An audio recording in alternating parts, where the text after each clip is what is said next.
Been interested in online selling for probably 20 years, but never took the opportunity to find out how to do it correctly. With me, it's a lot to do with marketing. I've got no idea about how to market products. I can source them quite well, I can find them, but actually then trying to sell these products is something I actually have issues with. So this is what I've actually learning by coming to these conferences.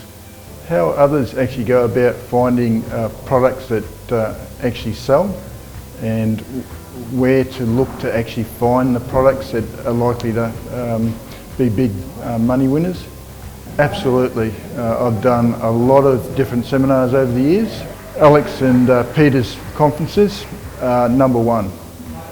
Very down to earth, very approachable and extremely helpful.